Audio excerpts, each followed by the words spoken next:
Hi welcome to వలం TV. This is Lakshminarayana.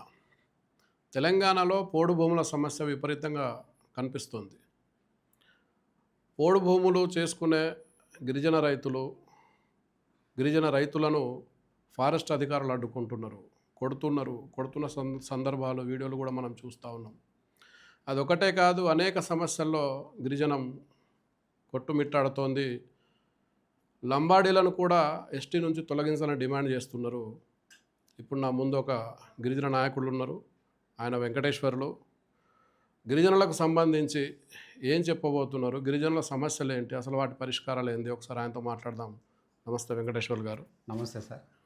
ముందుగా అంటే మనం సమస్యలు ప్రశ్నల ముందుగా మీ గురించి చెప్పండి. ఫస్ట్ మీరేంటి, మీరు ఏ జిల్లా, మీరు ఏ ఆర్గనైజేషన్ నుంచి ఉన్నారు, ఏం పని చేస్తున్నారు? సార్ నమస్తే, నా పేరు బట్ట వెంకటేశ్వర్లు. నేను గతంలో ఆదివాసీ విద్యార్థి ఉద్యమాలలో పనిచేసిన ఉస్మాన్ యూనివర్సిటీ కేంద్రంగా. మాది వచ్చేసేసి ఉమ్మడి ఖమ్మం. ఖమ్మం అంటే మొత్తం కూడా ఆదివాసీ ప్రాంతం అనేటువంటిది మీ అందరికీ తెలిసిన భౌగోళికంగా కూడా. సో ఖమ్మంలో మాది కొత్తగూడెం ప్రాంతము. కొత్తగూడెం పక్కన ఒక ఏజెన్సీ కుగ్రామం గట్టుమల్ అనేటువంటి మా గ్రామం. దాదాపుగా మేము ఇక్కడ 2009 నుంచి యూనివర్సిటీతో సంబంధాలు ఉన్నాయి. దానితో పాటుగా విద్యార్థి ఉద్యమాలు అంటే మా జాతికి సంబంధించినటువంటి ఉద్యమాలతో పాటుగా తెలంగాణ ఉద్యమంలో కూడా నేను క్రియాశీలకంగా విద్యార్థి సంఘ నాయకుడు పాల్గొన్నటువంటి పరిస్థితులు ఉన్నాయి. ఇప్పుడు ప్రస్తుతానికి రాష్ట్ర అధ్యక్షుడిగా పనిచేసి ఇప్పుడు ఉస్మాన్ యూనివర్సిటీలో ఎల్ఎల్ఎం పీజీ కూడా చేస్తున్నాను కాన్స్టిట్యూషన్ లాలో. సో ఇప్పుడు మీరు మాట్లాడుతున్నటువంటి సమస్యలు అనేటువంటిది మా జీవితాంతం ఉన్నటువంటి సమస్యలే. వాస్తవానికి చూసినట్లయితే మీ అందరికీ తెలుసు. అసలు మాకు ఒకటి గిరిజనులు అనేటువంటి పదం కంటే మమ్మల్ని ఆదివాసులు అంటే మాకు చాలా హ్యాపీగా ఉంటుంది సార్. ఎందుకంటే ఇవాళ మా పరిస్థితి, ఎందుకంటే గిరిజనులు అంటే ఇప్పుడు వాళ్ళే వచ్చేస్తున్నారు. అది మీ అందరికీ తెలిసిన విషయమే. ఎక్కడికి పోయినా ఇప్పుడు ఎక్కడికి పోయిన ఎస్టీ అంటేనే లంబాడి అని కనపడుతుంది. అసలైనటువంటి వాళ్ళు ఆదివాసులు అనేటువంటి వాళ్ళు రాజ్యాంగబద్ధంగా గుర్తించినటువంటి వాళ్ళం మేము తెలంగాణ ప్రాంతంలో. ఈ ప్రశ్న మాట్లాడే ముందు నా ప్రశ్న ఏంటంటే, తెలంగాణ వచ్చి 12 ఏళ్ళు అయింది. తెలంగాణ రాకముందు ఉన్న ఆదివాసుల జీవన పరిస్థితి ఎట్లున్నది, తెలంగాణ వచ్చిన తర్వాత ఆదివాసుల జీవన పరిస్థితి ఎట్లున్నది? మంచి ఆలోచన. వాస్తవానికి మీరు మంచి ప్రశ్న కూడా అడిగారు. ఎందుకంటే రాష్ట్రాల విభజన జరిగితే మా వాటా ఎంత, మా యొక్క షెడ్యూల్ ప్రాంతం ప్రొటెక్షన్ ఏం చేస్తారు, మా ఊళ్ళో మా రాజ్యం అని స్వయం పాలన కావాలి, అటానమస్ కౌన్సిల్స్ని ఇంప్లిమెంటేషన్ చేయాలని చెప్పి ప్రధానంగా మేము 2013లోనే రాష్ట్ర విభజన జరుగుతుంది. ఏంటి మా పరిస్థితి? ఇదే ఉస్మాన్ యూనివర్సిటీ వేదికగా వందలాది మంది ప్రజలతోని ఆదివాసీ ప్రజానీకంతో ఆ రోజు మేము డిమాండ్ చేసినాము. జంతర్ మంతర్లో కూడా ఆర్గనైజ్ చేసినాం. అది కూడా ఇలా తెలంగాణ రాష్ట్రం ఏర్పడ్డది అంటే మా ఆదివాసులను అక్కడ పోలవరం పేరుతోని ముంచి మరి ఇలా తెలంగాణ తెచ్చుకున్నారు. 7 మండలాలు కూడా పట్టుకున్నారు. 7 మండలాలు మమ్మల్ని ఇంకా ఏం చేస్తారు, ఆదివాసుల మండలాలు అవి కూడా చిన్న భిన్నం చేశారు. చిన్న భిన్నం చేసి ఎక్కడికక్కడికి విచ్ఛిన్నం చేసి మాలో ఉన్నటువంటి ఐక్యతని, మాలో ఉన్నటువంటి పాపులేషన్ని ఇవంతా కూడా దెబ్బతీస్తున్న పరిస్థితి. అది అట్లా జరుగుతుందే. తెలంగాణ వచ్చిన తర్వాత కనీసం ఈ రాష్ట్రంలో అంటే బీఆర్ఎస్ ప్రభుత్వం, గత ప్రభుత్వం 10 సంవత్సరాలు వాళ్ళు పరిపాలన చేశారు. వాళ్ళ పరిపాలనలో ఒక ఆదివాసీ మినిస్టర్ కూడా లేనటువంటి పరిస్థితి మీరు చూశారు.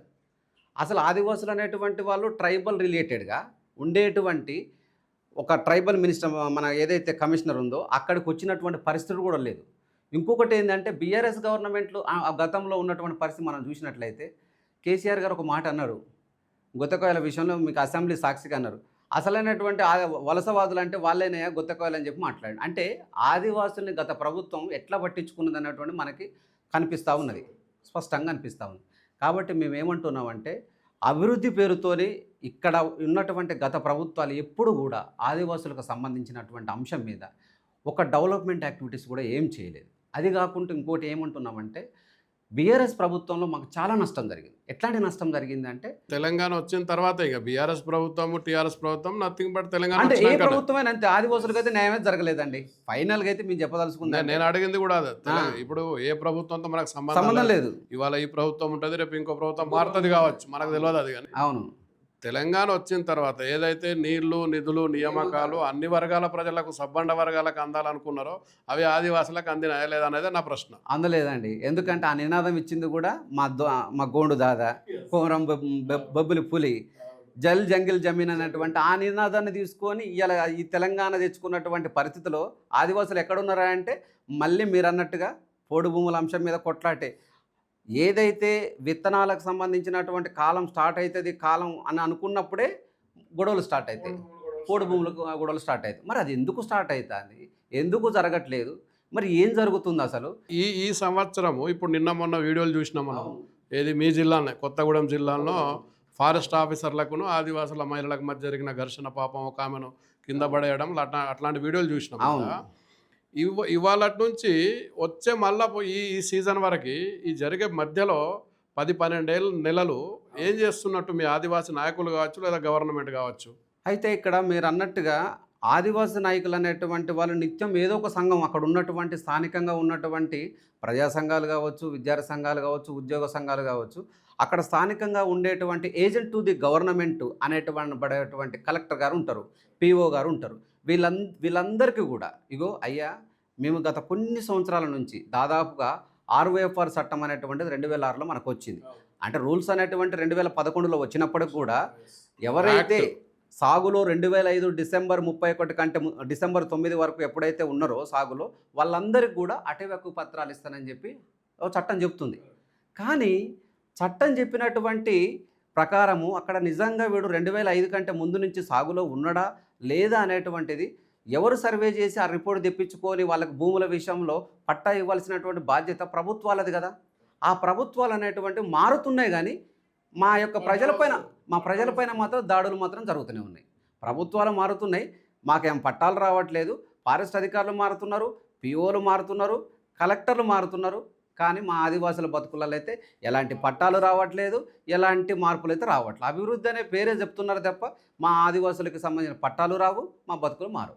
ఇంతకుముందు మీరు ఒక మాట అన్నారు, గత ప్రభుత్వం అంటే టీఆర్ఎస్ ప్రభుత్వం ఆదివాసులకు ఏం చేయలేదని. అవును. కానీ కొమరం భీము జోడేఘాట్లో ఒక పెద్ద స్మారక ఇది కట్టింది కొమరం భీముకు సంబంధించి, చేయలేదంటారా? ఒక మాట, కొమరం భీము స్మారకానికి సంబంధించినటువంటి నువ్వు విగ్రహ ప్రతిష్టలు లేకపోతే ఇంకోటి కట్టితే కాదు కదా. నేనేమంటున్నా అంటే నువ్వు ఇలా కొమరం భీముకి సంబంధించినటువంటి స్మారక చిహ్నం పెట్టినప్పుడు ఆయనకు సంబంధించినటువంటి ఒక రీసెర్చ్ జరగాలి. ఆదివాసీ విద్యార్థులు అనేటువంటి వాళ్ళని ఆ రీసెర్చ్ ఓరియంటెడ్ ఆయన ఎందుకు పోరాటం చేశాడు దానికి సంబంధించినటువంటి దానిపైన రీసెర్చ్ చేయాలి, చరిత్ర నిలబడేట్టు చేయాలి, ఆదివాసీ సమాజాన్ని దాంట్లో ఇన్వాల్వ్మెంట్ చేయాలి, ఆదివాసీ సమాజాన్ని అందులో పెట్టి ఆర్గనైజ్ చేసే పరిస్థితి చేయాలి కదా. నువ్వేదో శిలాపలకాలకి ఎస్టాబ్లిష్మెంట్ చేసేసుకొని నేను చేసిన ఆదివాసీ సమాజాన్ని అంటే కాదు కదా. ఇలా బంజారా భవనం, ఆదివాసీ భవనం ఉన్నాయి. ఇప్పుడు ఆదివాసీ భవనం కట్టినవు కానీ ఇప్పుడు ఆదివాసులు ఎవరన్నా ఇప్పుడు మీటింగ్ పెట్టుకుంటారా? లేదు, పెట్టుకోలే కదా. నువ్వు ఓపెన్ చేసినవు, వెళ్ళిపోయినావు, అంతే కదా. ఏం ప్రయోజనం అది దేనికోసం కట్టినట్టు? ఇలా ఆదివాసీ సంఘాలు ఉన్నాయి, ఆదివాసీ ప్రజాప్రతినిధులు అందరూ ఉన్నారు, కానీ ఆదివాసుల మీటింగ్లు కట్టుకొని ఎక్కడన్నా ఉండే పరిస్థితి ఉందే? లేదు కదా. మరి అట్లా అనుకున్నప్పుడు ఆదివాసీ విద్యార్థులకు అప్పుడు ఎన్నో కోట్లు పెట్టి చేశావు, ఆ కోట్లన్నీ కూడా వృధా అన్నట్టే కదా. ఎంతోమంది విద్యార్థులు చదువు కోసం హైదరాబాద్కు వచ్చి రకరకాల పరిస్థితులలో ఒక కొమరం భీం ఆదిలాబాద్ నుంచి మీకు ఐడియా ఉన్నది కాబట్టి చెప్తున్నా, ఒక చిన్న ఎగ్జాంపుల్ సందర్భం వచ్చింది కాబట్టి నేను ఒకటే అడుగుతున్నా. ఇప్పటి వరకు హైదరాబాద్ నడిబొడ్డున ఆదివాసీ విద్యార్థులకి ఒక హాస్టల్, పర్మనెంట్ హాస్టల్ లేదండి. లేదు, ఉన్న ఎస్సీ హాస్టల్ కూడా తీసేసిండ్రు నింబోలి అడ్డలో ఉన్నది. ఇప్పుడు టెంపరీ హాస్టల్ నేను చదువుకున్నా, టెంపరీ స్టూడెంట్ మేనేజ్మెంట్ హాస్టల్లో నేను చదువుకొని ఇలా బీటెక్ చేసి ఎంఎస్డబ్ల్యూ చేసి లాగా ఉస్మాన్ యూనివర్సిటీకి వచ్చిన నేను. అసలు ఎంత దారుణం అంటే మేము ప్రధానంగా మా ప్రతినిధులు ఎక్కడ ఉంటారు చెప్పు? కాంపిటేటివ్ ప్రిపేర్ అవ్వాలనుకో షెల్టర్ కావాలి, కనీసం ఇక్కడ వచ్చే కోర్సు చేసుకుందామన్నా షెల్టర్ కావాలి. నువ్వు అంత భవనం కట్టినవు, దీనికోసం కట్టినవు కదా. కనీసం విద్యార్థుల కోసం ఒక హాస్టల్ కట్టు, అదొక బాగుంటుంది. లేదనుకుంటే విద్యార్థుల కోసం ఒక ఇన్స్టిట్యూషన్స్ పెట్టి అందులో పెట్టు, అది బాగుంటుంది. అది కదా డెవలప్మెంట్ అంటే. మీ ఆదివాసీ జనాభా ఎంత టోటల్ తెలంగాణలో మీ లెక్కల ప్రకారం? మొన్న గవర్నమెంట్ ఇచ్చినాయి, అవి గవర్నమెంట్ ఇచ్చినా నిజమే అనుకోవాలి, అది అబద్ధం ఉన్నా కూడా. కానీ కొన్ని కమ్యూనిటీస్ తగ్గించిండ్రు, కొన్ని కమ్యూనిటీస్ పెంచిండ్రు, ఇవన్నీ వాదనలు ఉన్నాయి.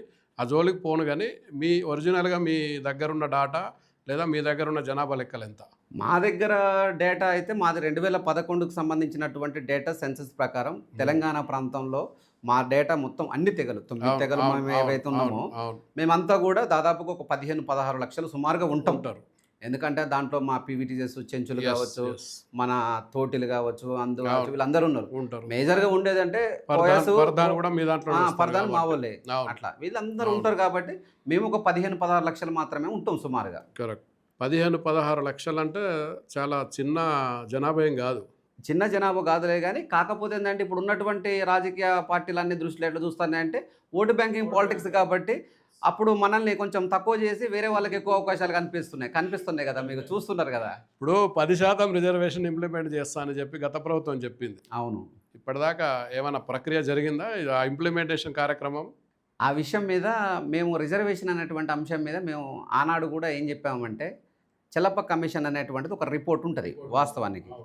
సెంట్రల్ యూనివర్సిటీకి సంబంధించినటువంటి వాళ్ళతో కలిసి చెల్లప్ప కమిషన్ ఏర్పాటు చేసి గత ప్రభుత్వంలో క్లారిటీగా కేసీఆర్ గారు చేసినటువంటి ప్రయత్నం అది ఏం చేశాడంటే 9.2 ఎంతో సంథింగ్ మొత్తం లంబాడీస్ కావచ్చు, ఆదివాసులు కావచ్చు, అన్ని కలుపుకొని చేస్తే 9.2 ఎంతో ఉన్నది వచ్చింది. దాన్ని 10% అన్నారు. 10% అన్నారు. నువ్వు ఉన్నటువంటి వాడికేమో 10% ఉన్నటువంటి వాడు 15% ఉన్నటువంటి మైనారిటీలో లేకపోతే ఎస్సీసో ఉన్నటువంటి వాళ్ళకేమో వేరే వాళ్ళకేమో ఇచ్చే పరిస్థితి లేదు. మేమేమంటున్నాము, అసలు నువ్వు 100% ఇచ్చినా కానీ మాకు మేలు జరగట్లేదు. ఆ 10% నువ్వు రిజర్వేషన్ ఇస్తే ఎంత, ఇవ్వకపోతే ఎంత మాకు అని చెప్పి మేము కూడా హైకోర్టులో ఫైల్ చేసినాం. మేము కూడా ఈ రిజర్వేషన్ అంటే మాకొద్దు నాయన, నువ్వు కావాలనుకుంటే వాళ్ళని సపరేట్ చేసుకో, వాళ్ళని సపరేట్ చేసుకొని ఆ రిజర్వేషన్ వాళ్ళకి ఎంతైనా ఇచ్చుకో, మాకు ఎలాంటి ఇబ్బంది లేదు. మేము గతంలో ఏదైతే 4% ఉన్నామో మా పర్సంటేజ్ మాకు ఇచ్చేసేయి, మాకు ఏమొద్దు, అందులో ఇబ్బంది అయితే ఏం లేదు. నువ్వు వాళ్ళని డిఎన్టీలే కదా వాళ్ళు, ఆ డిఎన్టీలకు ఇచ్చేసాయని చెప్పి మనం క్లియర్గా మాట్లాడాను. కాకపోతే మీరు అన్నట్టు ఆ రిజర్వేషన్ కొన్ని చోట్ల అమలు అవుతుంది, కొన్ని చోట్ల అమలు కావట్లేదు. నిజంగానే ఇప్పుడు వాళ్ళని ఏమంటారు, మనం లంబాడి గోర్మాటిస్ అంటారు. అవును, గోర్ బంజారా గోర్మాటిస్ అంటారు కదా. అవును. ఈ లంబాడా అనే సామాజిక వర్గము ఎస్టీలలో కలవడం వల్లనే మీకు అన్యాయం జరుగుతుందా? అసలు అన్యాయం అనే పదం కూడా సరిపోదేమో అనిపిస్తుంది నాకు, ఒకసారి బాధ అనిపిస్తుంది. ఎందుకంటే నేను వాళ్ళతో పాటుగా ఒక హాస్టల్లో చదువుకున్నా, రేగల్ల తండ అనేటువంటి ఒక హాస్టల్లో, మా పక్కన ఉన్నటువంటి హాస్టల్లో చదువుకున్నా. మా హాస్టల్ ఆశ్రమ హై స్కూల్లో దాదాపుగా మొత్తం 12 రూములు ఉంటే 2 రూములు మా ఆదివాసులు ఉండేటి, మొత్తం రిమైనింగ్ మొత్తం వాళ్ళే ఉండేటి. అప్పటి నుంచి నేను చూస్తున్నా ఇప్పటి వరకు కూడా. ఈవెన్ ఇప్పుడు మీరు చూడండి, ఏ విద్యా అవకాశాలు కానీ, ఏ ఉద్యోగ అవకాశాలు కానీ, ఏ ఉపాధి అవకాశాలు కానీ మీరు చూసుకున్నట్లయితే విపరీతమైనటువంటి మైగ్రేషన్ జరిగింది. ఇలా మేము చెప్పటం కాదు, మీ అందరికీ తెలుసు. ర్యాపిడో బుక్ చేసినా వాళ్ళే వస్తారు, ఏదైనా బుక్ చేసినా వాళ్ళే వస్తారు, ఏది చేసినా వాళ్ళే వస్తారు. అంటే మేము వాళ్ళని తప్పనట్లేదు, వాళ్ళు ఎక్కడి నుంచో వచ్చారు, వలస వచ్చారు. కాకపోతే ఇక్కడ ఉన్న ప్రభుత్వాలు, గత ప్రభుత్వాలలో చూసుకున్నట్లయితే మన టీడీపీ గవర్నమెంట్లో మన ఎన్టీ రామారావు గారు ఆయన హయాంలో ఒక శిలాపలకాలు మన ఆదిలాబాద్ ప్రాంతంలో కొన్ని శిలాపలకాలు పెట్టేసేసి క్లియర్గా చెప్పాడు, 1976 నుంచి వచ్చినటువంటి ఎవరైతే ఎస్టీలు అనబడే లంబాడీలు ఉన్నారో వీళ్ళకి ఎస్టీ హోదా కల్పించవద్దు, వాళ్ళకి అలాంటి సదుపాయ అవకాశాలు కూడా కల్పించవద్దు, విద్యా అవకాశాలు కావచ్చు అని చెప్పి క్లారిటీగా శిలాపలకాలు పెట్టి మరి దాన్ని కంట్రోల్ చేసి దానితో పాటుగా వాళ్ళందరినీ కూడా పంపించేసిండు. ఎస్, సపరేట్ నోటిఫికేషన్ కూడా ఇచ్చారు టీచర్స్ కోసం. అవును, చేశాడు. కానీ ఇక్కడ ఆ పరిస్థితి లేదు. కానీ ఇవాళ పరిస్థితి ఎట్లుందంటే, ఆదిలాబాద్ అన్నారు కాబట్టి నాకు తెలిసిన విషయం చెప్తా. ఆర్టీసీ బస్సుల్లో లంబాడి సోదరులు టీచర్స్ ప్రయాణం చేస్తుంటే దిగిన చోట కొట్టే పరిస్థితి కూడా కొన్ని చోట్ల ఉన్నాయి కదా. అంటే అన్యాయం జరుగుతుందని కొడుతున్నారు, వాళ్ళు కూడా మిమ్మల్ని అంటున్నారు వాళ్ళే మాకు అన్యాయం చేస్తున్నారని. ఇది ఎట్లా చూస్తాం మనం? అంటే తుడుం దెబ్బ ఉద్యమం ఏదైతే ఉన్నదో అది చాలా తీవ్ర స్థాయికి వెళ్ళిపోయి కొట్టే స్థాయికి వెళ్ళిపోయింది అనేది ఒక వాదన. దీన్ని ఎట్లా చెప్తారు? అయితే మేము ఒకటి చెప్పాలి. ఎందుకంటే వీటిని చాలామంది ఏం చేస్తున్నారంటే, జనరల్గా ఆదివాసులు అనేటువంటి వాళ్ళు ఎవరి జోలికి పోరండి. మేము ఎంతసేపటి కూడా అణిగిమణిగి ఉంటాం. అణిగిమణిగి అంటే మనకెందుకులే, మన పని ఏదో మనం చేసుకుంటూ పోదాము అనేటువంటి ఆలోచన ఉంటుంది. కరెక్ట్. ఒక పిల్లిని మనం ఒక రూమ్లో పెట్టినప్పుడు తిరగబడుతుంది. అంటే ఆదిలాబాద్ ఎగ్జాంపుల్ ఎందుకు ఇలా 2017లో అంత తీవ్రమైనటువంటి ఉద్యమం అనేటువంటి నిలబడ్డది అంటే, అంత స్థాయికి పోయిందంటే ఆడ జరిగినటువంటి పరిస్థితులు విపరీతమైనటువంటి మహారాష్ట్ర నుంచి వచ్చినటువంటి వలసలు.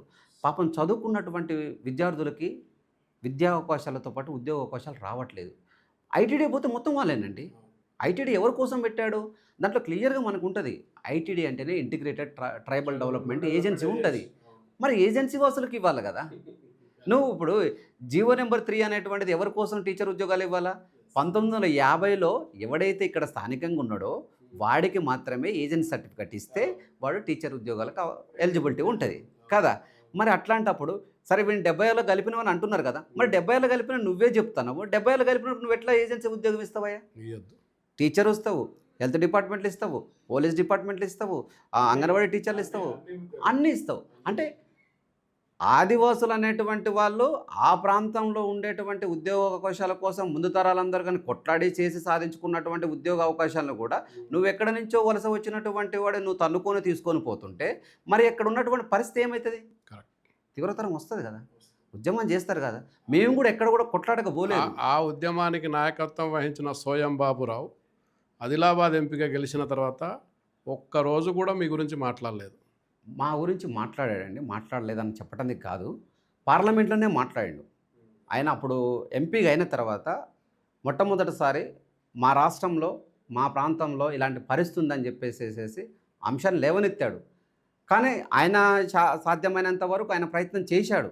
మేము ఆయన్ని తప్పు పట్టడం లేదు. కానీ కాకపోతే ఏంటంటే మాకున్నటువంటి పరిస్థితి ఏంటంటే లాబింగ్ చేసుకోలేమండి, పొలిటికల్ లాబింగ్ చేసుకోలేమండి. మాకున్న ఆర్థిక వ్యవస్థ ఎంత, మాకున్న రాజకీయ పరిమితి ఎంత, మేమున్న పాపులేషన్ ఎంత, మాకు ఉండేటువంటి పరిమితులను బట్టి మేము అక్కడ ఉండిపోవాల్సి వస్తుంది. ఇవాళ బీజేపీలో ఇదే ఆదిలాబాద్లో గడం నగేష్ కూడా ఎంపీ బీజేపీ నుంచి. ఇవాళ కేంద్రంలో బీజేపీ గవర్నమెంటే ఉన్నది. అవును. ఆసిఫాబాద్లో కోవాలక్ష్మి ఉంది. మీ జిల్లాలో నాయకులు ఉన్నారు, మాజీ ఎమ్మెల్యేలు ఉన్నారు, మాజీ ఎంపీలు ఉన్నారు. ఈ ఆదివాసీలందరూ ఒక రోజు పోయి కేంద్ర ప్రభుత్వం దగ్గర కూర్చొని ఎంపీ నగేష్ను పట్టుకొనో లేకపోతే ఇంకో మంత్రిని పట్టుకొనో 170 యాక్ట్ మీద కానీ లేకపోతే మీ సమస్యల మీద కానీ ఏదైతే మీరు గోర్మాటిల వల్ల అన్యాయం జరుగుతుందని చెప్తున్నారో ఆ సమస్యను కానీ పరిష్కరించే ప్రయత్నం ఎందుకు జరగట్లేదు?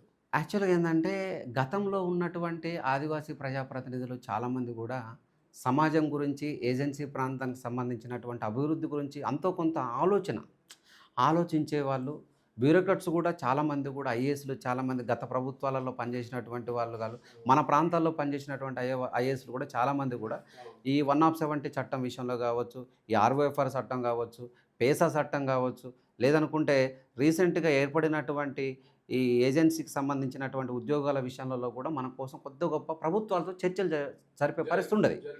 కాకపోతే ఇప్పుడు వచ్చిన సమస్య ఏంటంటే పట్టించుకునే పరిస్థితి లేదు. ఇలా 2020 నుంచి ఈ దాదాపు 2020లో మనకు సుప్రీంకోర్టు జీవో నెంబర్ 3 మీద జడ్జిమెంట్ ఇచ్చిందండి. ఇలా గవర్నమెంటు ఎప్పుడొచ్చింది మనకి టీడీపీ గవర్నమెంట్లో నేషనల్ ఎడ్యుకేషన్ పాలసీ సిస్టమ్ ద్వారా స్థానికంగా ఉండేటువంటి ఎవరైతే ట్రైబల్స్ ఉంటారో వాళ్ళకి అక్కడ ఉండేటువంటి వాళ్ళ భాష, సంస్కృతి, సాంప్రదాయాలు ఉంటాయి కాబట్టి ఉద్యోగ అవకాశాలు వాళ్ళకి కల్పిస్తే వాళ్ళు తొందరగా వాళ్ళు అభివృద్ధి చెందుతారు, ఆ యొక్క కమ్యూనిటీని కూడా అభివృద్ధి చేస్తారనేటువంటి ఆలోచనతోని రూల్స్ అండ్ రెగ్యులేషన్స్ అవన్నీ కూడా ఫ్రేమ్ చేసుకొని ఒక జీవో రూపంలో తీసుకొచ్చారు. ఆ జీవో రూపంలో తీసుకొచ్చినటువంటి వాటిని కాపాడుకోవాల్సినటువంటి బాధ్యత ఎవరిదండి? ప్రజాప్రతినిధులది కదా. దాన్ని సుప్రీంకోర్టు దాకా పోయినప్పుడు సుప్రీంకోర్టుకు సంబంధించిన ఇవాళ వాస్తవాన్ని చెప్పాలంటే మన తెలంగాణలో మనకున్న ట్రైబల్ వెల్ఫేర్ డిపార్ట్మెంట్ ఇప్పటివరకు లీగల్ సెల్ లేదండి. దరిద్రం ఏంటంటే కేసు ఓడిపోవడానికి కూడా కారణం ట్రైబల్ వెల్ఫేర్ డిపార్ట్మెంటే. ప్రభుత్వం పట్టించుకోలేదు కనీసం. ఇలా సుప్రీంకోర్టు జడ్జిమెంట్ ఇచ్చిందంటే ఇలా పరిస్థితి ఏం జరిగింది? నష్టపోయింది మేమే కదా, ఆదివాసులమే కదా. ఇలా కాస్త కూస్తో చదువుకున్నటువంటి నిరుద్యోగులకు ఉద్యోగాలు వచ్చినాయంటే ఆ జీవో నెంబర్ 3 ఉద్యోగ అవకాశాలే తప్ప ఇంకా వేరేది లేదు. ఇప్పుడు మీరు అన్నట్టుగా ప్రస్తుతం ఉన్న రాజకీయ నాయకులు ఉన్నారు, ఇలా లంబాడి అంశం మీద మాట్లాడాలంటే మాట్లాడతలేదండి, భయపడుతున్నారండి. దారుణం అండి. మాకేందంటే మేమేమనుకున్నామంటే మన ప్రజాప్రతినిధి కదా మాట్లాడతారని మేము అనుకుంటున్నాం, కానీ మాట్లాడే పరిస్థితి లేదు. ఇంకా మేము ఆలోచిస్తున్నాం, అయ్యో ఇకనైనా మాట్లాడతారేమో. మేమేమంటున్నామంటే ఓపిక పడుతున్నారు, మీరు ఇలా మాట్లాడుకుంటా మీరు మౌనంగా ఉన్నారనుకో. ఫర్ ఎగ్జాంపుల్ ఒక ఎగ్జాంపుల్ చెప్తా. ఆల్రెడీ ఇల్లెందు కాన్స్టెన్సీ ఎగ్జాంపుల్ చెప్తా. ఇల్లెందు మొత్తం ఒకప్పుడు ఆదివాసులు ఉండే ప్రాంతం, ఇలా లంబాడీస్ వచ్చారు మొత్తం. ఆల్రెడీ కంటెస్టెడ్ కూడా చేస్తున్నారు కదా. అంటే నెక్స్ట్ ఏముంటుంది? పినపాక ఆల్రెడీ గతంలో శంకర్ నాయక్ అనేటువంటి పర్సన్ కంటెస్ట్ చేశాడు. ఇంకేమున్నది? భద్రాచలం పోతుంది. ఇంకా మనకేముంది? అశ్వరాపేట పోతుంది. వైరా అంటే వాళ్ళదే డిక్లేర్ అయిపోయింది. అంటే ఆటోమేటిక్గా పొలిటికల్గా మొత్తం కూడా మనం అయిపోతున్నాం. మేమేమంటున్నామంటే రేపు మీరు భవిష్యత్తులో మళ్ళీ ఎమ్మెల్యేలుగా కంటెస్ట్ చేయాలన్నా, మళ్ళీ మీరు ప్రజాప్రతినిధులుగా రావాలన్నా కూడా మీరు మాత్రము ఈ రిజర్వేషన్ అంశం కావచ్చు, లేదనుకుంటే ఈ 170కి సంబంధించిన చట్టం అంశం మీద క్లియర్గా ప్రభుత్వంతోని గనక మీరు మాట్లాడి ఆర్గనైజ్ చేసి చేయకపోతే మాత్రం మాకంటే ముందుగా నష్టపోయేది మీరే. ఎందుకంటే మేము కూలి పని చేసుకుంటాము, ఏదో పని చేసుకొని మేము బతకగలుగుతాం. మీరు మీరు చేయలేరు కూలి పని. మీరు చేయలేరు కదా. పవర్కి అలవాటు పడి ఉంటారు కదా, అధికారానికి వీటన్నిటిని చూసి ఉంటారు కదా. ఇప్పుడు ఎన్ని రోజులు ఓపికతో ఉంటారు ప్రజలు అనేటువంటి వాళ్ళు? తిరగబడతారు ఆటోమేటిక్గా. కాబట్టి మేమేమంటున్నామంటే మీ మీడియా ద్వారా కూడా మా ఆదివాసీ ప్రజలకు విన్నవిస్తున్నాం మేము. ఏంటంటే ఇకనైనా గుర్తు తెచ్చుకోండి, మీరు ఎక్కడి నుంచి వచ్చారు, మీ మూలాలను మీరు కాపాడుకోండి, మీ జాతిని మీరు సంరక్షించుకోండి. మీ జాతి మీకు లేకపోతే మీరు ఎక్కడి నుంచి గెలుస్తారు? అది కదా మనం అడిగేది. మీ ఆదివాసీ సామాజిక వర్గంలో నాకు తెలిసినంత వరకు తుకారాం అనే ఒక ఐఏఎస్ ఆఫీసర్ ఉండే. అవునవును ఉన్నాడు. ఆయనది ఉట్నూరు దగ్గర స్టాచ్యూ కూడా ఉంటుంది. అవును ఉన్నది. ఆ తర్వాత అంటే ఆ స్థాయిలో ఐఏఎస్ ఆఫీసర్ స్థాయిలో కూడా ఎవరు లేరు. ఎందుకు విద్యారంగంలో కూడా మీరు ఉన్నత స్థాయికి రాలేకపోతున్నారు? ఐటీడీఏ స్కూల్స్ ఉన్నాయి, ఐటీడీఏ రెసిడెన్స్ స్కూల్స్ ఉన్నాయి, కాలేజెస్ ఉన్నాయి, పీజీ కాలేజెస్ ఉన్నాయి. ఎక్కడ లోపం? అంటే గవర్నమెంట్ ఎగ్జిక్యూషన్ లోపం ఉందా, లేకపోతే మీ దగ్గర లోపం ఉందా? మీరు అన్నారు కాబట్టి ఒక విషయం చెప్తా. జనరల్గా ఆదివాసులు అంటే ఒక కొత్త క్రియేటివిటీ ఉంటుంది. అవును. మన కొత్త క్రియేటివిటీ ఉన్నటువంటి వాళ్ళ దగ్గర ఎందుకు లోపం ఉంటుంది అంటే ప్రభుత్వాలు కరెక్ట్గా సిస్టమ్ని అక్కడ అందించలేకపోవడం. నేనేమంటానంటే ఇవాళ నువ్వు ఐటీడీఏలు ఎస్టాబ్లిష్మెంట్ చేసినావు. ఐటీడీఏ కంట్రోల్లో ఉన్నటువంటి ఆశ్రమ హై స్కూల్స్ ఉంటాయి. ఆశ్రమ హై స్కూల్స్ కావచ్చు, లేదంటే రీసెంట్గా కేంద్ర ప్రభుత్వం ఈఎంఆర్ స్కూల్స్ కూడా తీసుకొచ్చింది. అంతకుముందు మనకు రెసిడెన్షియల్స్ ఉన్నాయి, ట్రైబల్ వెల్ఫేర్ రెసిడెన్షియల్స్ కూడా అండర్ కంట్రోల్లో ఉన్నాయి. ఇంగ్లీష్ మీడియం స్కూల్స్ అనేటువంటివి లేవు, కాకపోతే తెలుగు మీడియంలో ఉన్న స్కూల్స్ కూడా ఉన్నాయి. సరే, వాళ్ళు సాధ్యమైనంత వరకు ఇప్పుడు ఇన్ని సంవత్సరాలు చూసుకున్నట్లయితే దాదాపుగా ఇండిపెండెన్స్ వచ్చి 70 సంవత్సరాల పైన అయిపోయింది.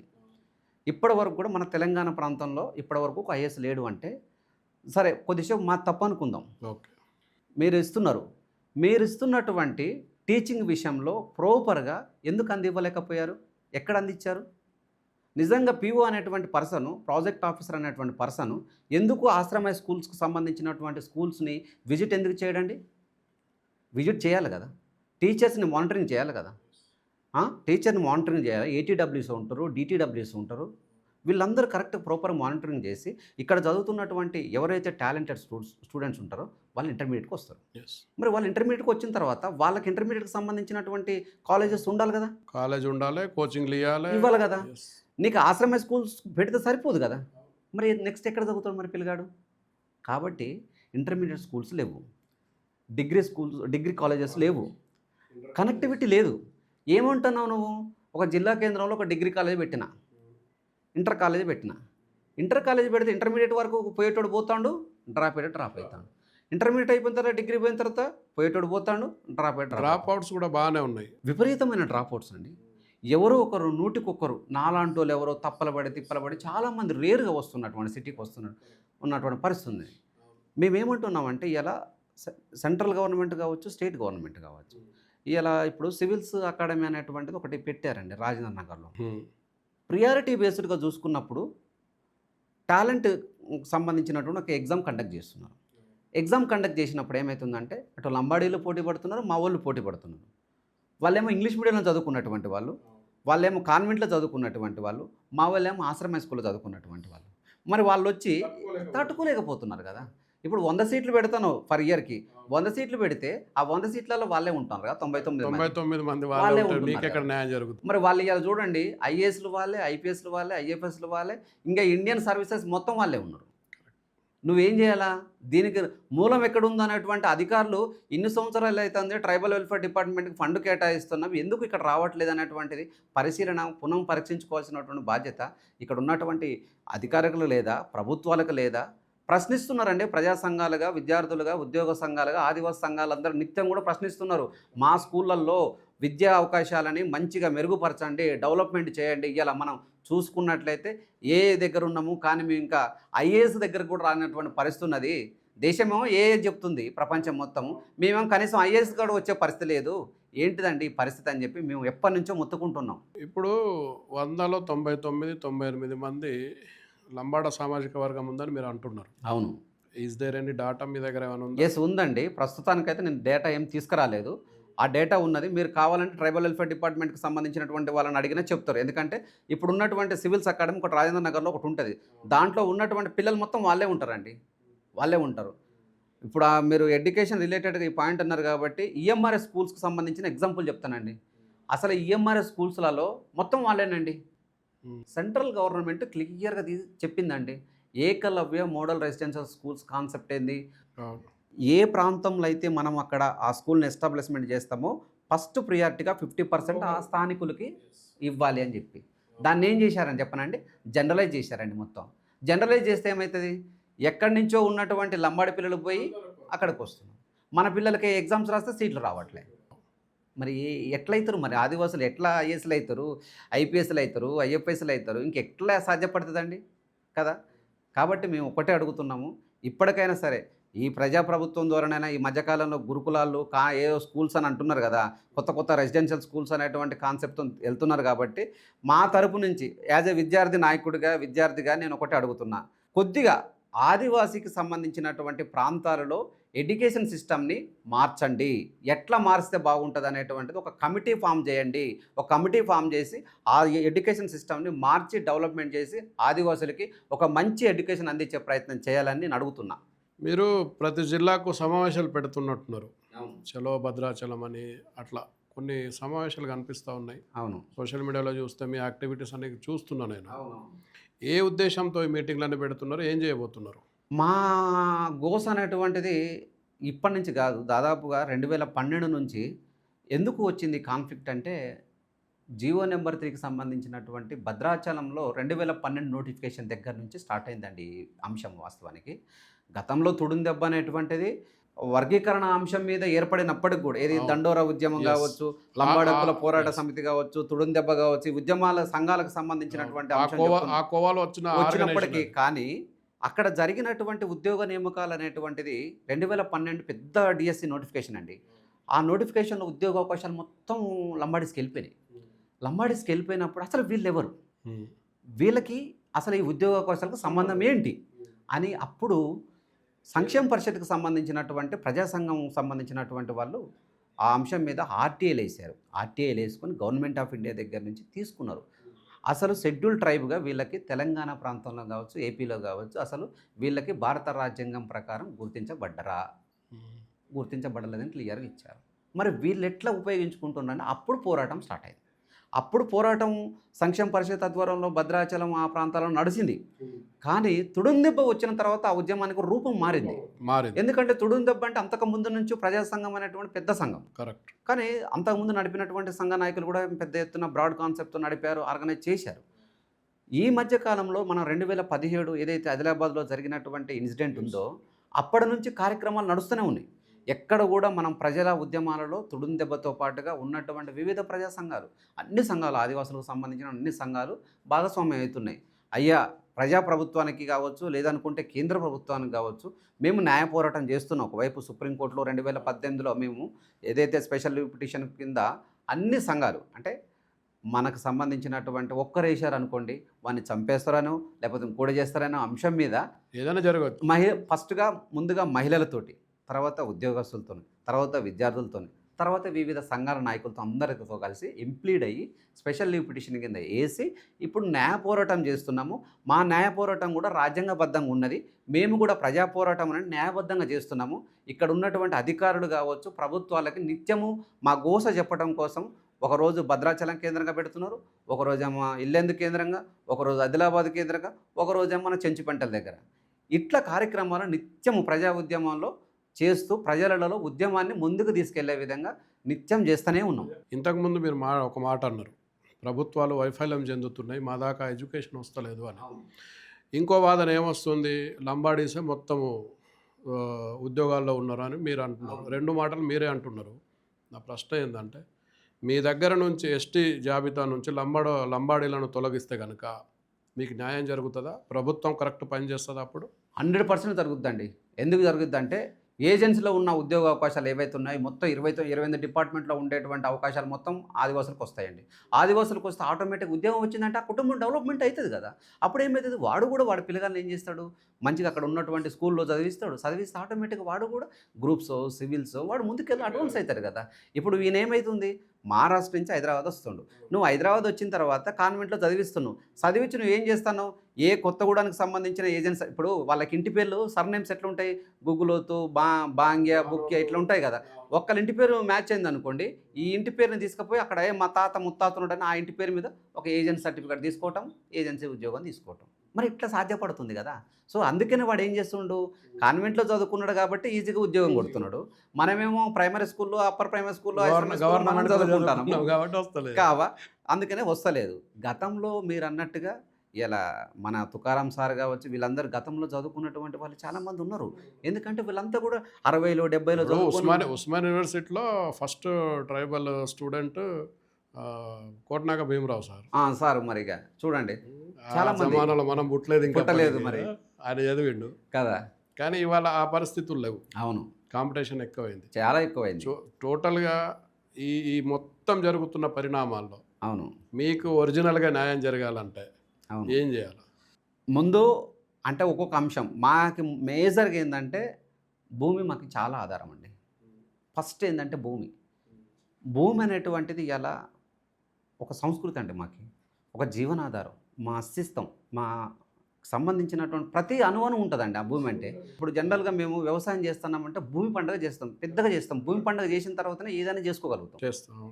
అట్లాంటి సంస్కృతితో కలిగినటువంటి ఒక అన్యోన్యమైనటువంటి అభినవ బంధం కలిగినటువంటి భూమికి ఇలా మాకు ఇలా నిజంగా చెప్పాలంటే రాజ్యాంగబద్ధంగా ఈనాడు కాదు, మనకు బిఫోర్ ఇండిపెండెన్స్ నుంచి కూడా మనకి విపరీతమైనటువంటి చట్టాలు వచ్చినాయి, మా కోసం చట్టాలు వచ్చినాయి.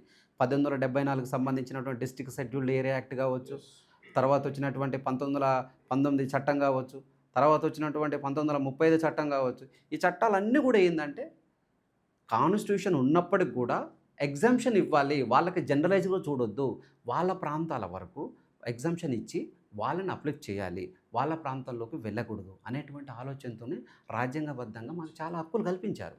ఇవాళ ఏమవుతుంది, మేమేమంటున్నాం, 1970 తర్వాత ఇలా చట్టం అనేటువంటిది వచ్చి దాదాపు 5 దశాబ్దాల కాలం గడుస్తుంది. ఈ 5 దశాబ్దాల కాలంలో అప్పుడున్న డేటా, ఇప్పుడున్న డేటా, అప్పుడు ఉన్నటువంటి చట్టం ప్రకారము ఎంతమందికి ఏజెన్సీ ప్రాంతంలో నాన్ ట్రైబ్స్ అనేటువంటి వాళ్ళకి అప్పుడు ఎంత భూమి ఉంది, ఇప్పుడు ఎంత భూమి ఉన్నది, దానికంటే ప్రమాదం ఇంకొక పెద్ద ప్రమాదం ఉన్నది. ఏంటి అంటే ఈ రిజర్వేషన్ క్లెయిమ్ చేసుకొని వీడు వచ్చేసి ఏం చేస్తుండు, నాన్ ట్రైబ్ ఎట్లా కొనడానికి అవకాశం లేదు కాబట్టి వీడు కొంటుండు, లంబడుడు కొంటున్నాడు. దానితో పాటుగా వీడేం చేస్తుండు, నాన్ ట్రైబు వాడు తాత ముత్తాతలని చెప్పి కాన్సెప్ట్తో వీడేం చేస్తుండు, సాదాబానాయమైన పేరుతోటి వీడు రిజిస్ట్రేషన్ చేసుకుంటాడు. ఇటు రెండు వైపులా కూడా మాకి భూమి అనేటువంటి నష్టం పోతుంది. మేము వ్యాపారం చేసేటువంటి నైజాం కానీ మా జీన్స్ కానీ మాకు లేవండి. మాది ఫస్ట్ నుంచి కూడా ఆ భూమి మీద ఆధారపడే పరిస్థితి కాబట్టి ముఖ్యంగా మేము ఏమంటున్నామంటే ఇలా తెలుగు రాష్ట్రాల నుంచి మేము ఒకటి అడుగుతున్నాం, ఏపీ కావచ్చు, తెలంగాణ కావచ్చు. ఇలా వాళ్ళు నాన్ ట్రైబ్స్ అనేటువంటి వాళ్ళు దాదాపుగా 1500 నుంచి 1700 మంది సుప్రీంకోర్టుకి వెళ్ళారు. రాష్ట్ర ప్రభుత్వం ఇనిషియేట్ చేయాలి. ఏదో అభివృద్ధి సంక్షేమం ఇవన్నీ ఏదో చట్టం చేసినామంటే కాదండి. చట్టం అనేటువంటిది నువ్వు సంక్షేమంలో భాగంగా చూడొద్దు. ఆదివాసులు అనేటువంటి వాళ్ళకి నువ్వు రాజ్యాంగబద్ధంగా నువ్వు ఇవ్వాల్సినటువంటి బాధ్యత మీకుంది. ఎందుకంటే ఆ రిసోర్సెస్ అన్నిటిని కూడా మీరు ఉపయోగించుకుంటున్నారు. ఇలా ప్రకృతికి సంబంధించినటువంటి నీటి వనరులు కావచ్చు, ప్రకృతికి సంబంధించిన సహజ వనరులు కావచ్చు, వీటన్నిటిని కాపాడుతున్నది కూడా ఆదివాసులం అండి. ఇలా సమతుల్యంగా పర్యావరణం ఉంచడానికి ప్రయత్నం చేస్తున్నటువంటి వాళ్ళం ముందుగా మేము ఆదివాసులు, మేము చేస్తున్నాం కదా.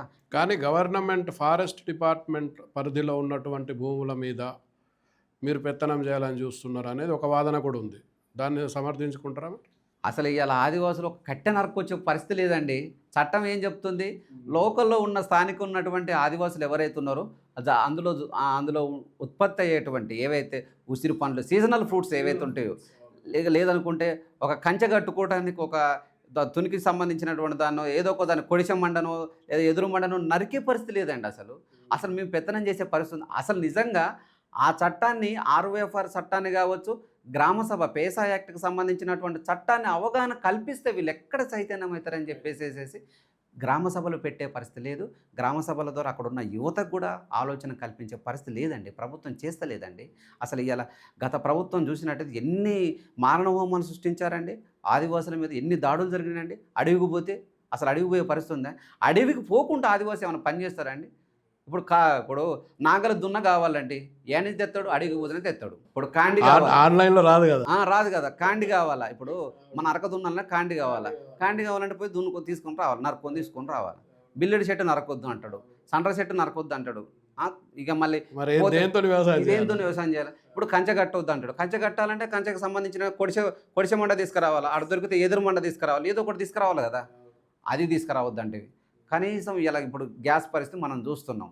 ఇప్పుడు ఆదివాసుల ప్రాంతంలోకి గ్యాస్ పోవాలంటే వాడు బుక్ చేస్తే రావాలా, అదో ఎండిందో కట్టు అదో ఇదో తెచ్చుకొని కాల్చుకున్నామంటే అది లేదు. ఎంత దారుణంగా ఉన్నాయంటే మా పరిస్థితులు, మా బతుకులు అసలు కనీసము అడవిలో ఉండేటువంటి వాటిని కూడా మేము వాడుకోలేని పరిస్థితిలో ఉన్నామండి. ఇవాళ తెలంగాణలో ఆదివాసీ ఎమ్మెల్యేలు ఎంతమంది ఉన్నారు? 7 ఉన్నారండి. 7 ఉన్నారా? 7 ఉన్నారు. 12 స్థానాలలో 7 ఉన్నారు. ఒకరు మన క్యాబినెట్లో మన గౌరవనీయులు మన సీతక్క గారు ఉన్నారు. తనతో పాటుగా మనకు సంబంధించినటువంటి కాంగ్రెస్ పార్టీలో 5 ఉన్నారు. ఎవరెవరు అంటే మన వెడ్మబొజ్జు మన తెలుసు, మీ ఆదిలాబాదు, ఖానాపూర్, అశ్వరాపేట మన ఆదినారాయణ గారు, తెల్ల వెంకట్రావు గారు భద్రాచలము, ఇటు పోతే పినపాక పాయం వెంకటేశ్వర్లు, ఇల్లెందు కోరం కనకయ్య, అటు పోతే మన ఆసిఫాదు, మన కోవా లక్ష్మి మేడం. ఈ 7. ఎందుకు వీళ్ళు అసెంబ్లీలో ఎప్పుడు మాట్లాడరు మీ సమస్యల మీద? అయితే ఇక్కడ ఒక సమస్య మా దగ్గర కూడా వైఫల్యం ఉంది. మా ప్రజానికం దగ్గర కూడా విద్యార్థులం కానీ ప్రజలం కానీ వాళ్ళని ఖండిస్తలేదండి. ఫస్ట్ ప్రజానికం అడిగిందో లేదో పక్కన పెట్టండి. అతనికి నాలెడ్జ్ ఉండొచ్చు, ఉండకపోవచ్చు. మీరు చదువుకున్నారు, మీరు ఒక్కోసారి మీకు సమస్య కూడా మీ దృష్టికి రాకపోవచ్చు, కొన్ని సంఘటనలు మీ దృష్టికి రాకపోవచ్చు. కానీ ఈ సామాజిక వర్గం నుంచి వచ్చిన ఏ ఎమ్మెల్యే అవుతుంది ఇవాళ 9 మంది అసెంబ్లీలో ఉన్నారో వాళ్ళ బాధ్యత ఏంది? పోడు భూముల గురించి అడగద్దా? మాట్లాడాలా? అడవి నుంచి కట్టె కూడా తెచ్చుకోలేని పరిస్థితి ఉన్నప్పుడు ప్రభుత్వం దగ్గర నుంచి ప్రభుత్వంలో ఉన్నటువంటి ఎమ్మెల్యేలు మాట్లాడవద్దా? మాట్లాడాలి కదా. ఇవన్నీ మాట్లాడాలి కదా. అంటే ప్రజలు చెప్తేనే మీరు మాట్లాడతారా? కాదు కదా, మీ డ్యూటీ అది కాదు కదా. మీకు మీరు తెలుసుకోండి. మీరు వచ్చింది అక్కడి నుంచే కదా. అవును. ఆ కట్టెలు పొయ్యి మీద వంట చేసుకునే కదా మీరు ఇవాళ అసెంబ్లీకి వచ్చింది. చిన్నగా ఉన్నప్పుడు ఏం చేసారు? ఆన్లైన్లో తెచ్చుకోలేదు కదా. ఎందుకు తెచ్చుకున్నారు అంటే నేను మీ ఒక్క సామాజిక వర్గం అనట్లే. ఎస్సీ ఎమ్మెల్యేలు అట్లానే ఉన్నారు, బీసీ ఎమ్మెల్యేలు అట్లానే ఉన్నారు, ఎస్టీ ఎమ్మెల్యేలు అట్లానే. అంటే ఎవరి సామాజిక వర్గానికి సంబంధించిన వాడు ఏ సమస్య మాట్లాడట్లేదు. ఎందుకని ఎక్కడ వైఫల్యం జరుగుతోంది? అయితే అదే పదవి వ్యామోహం అంటమా, వాళ్ళకు ఓపెన్గా మాట్లాడుకుందాం. నేనేమంటున్నా అంటే వాళ్ళకు ఉండేటువంటి ఇన్స్ట్రక్షన్స్ ఏమన్నా ఉన్నాయా పార్టీ అధిష్టానం నుంచి? What ever it may be, ఏది ఉన్నా కానీ ముందు నీ సొసైటీ గురించి నువ్వు మాట్లాడాలి కదా, నీ బాధ్యత కదా. ఎందుకు అంటే నువ్వు ఇలా ప్రజాప్రతినిధి అయ్యి అసెంబ్లీకి పోతున్నావంటే ఆ కాన్స్టిట్యున్సీలో నీ సామాజిక వర్గానికి సంబంధించినటువంటి ఓట్లతోనూ నువ్వు గెలిచినావు. ప్రజాస్వామికబద్ధంగా నువ్వు గెలిచినావు. వాళ్ళ ప్రజా సమస్యలు నువ్వు తీసుకుపోయి అసెంబ్లీలో మాట్లాడి ప్రభుత్వంతో వాళ్ళ సమస్యలు పరిష్కరిస్తానని ప్రామిస్ చేసినటువంటి వాడివి. కనీసం నీ నైతిక బాధ్యత నువ్వు ఎందుకు చేయలేకపోతాను అంటే అడగాలి కదా. ప్రశ్న అడగడంలో తప్పేమో. అడగాలి కదా. నిన్ను అడగట్లేదు కదా. అసలు మీ భద్రాచలంలోనే మొన్న వీడియో వచ్చింది, దాని మీద ఎవరు మాట్లాడలే ఇప్పటిదాకా ఎమ్మెల్యేలు. కనీసం ఖండించాలి కదా. అసలు మాట్లాడే పరిస్థితి లేదండి.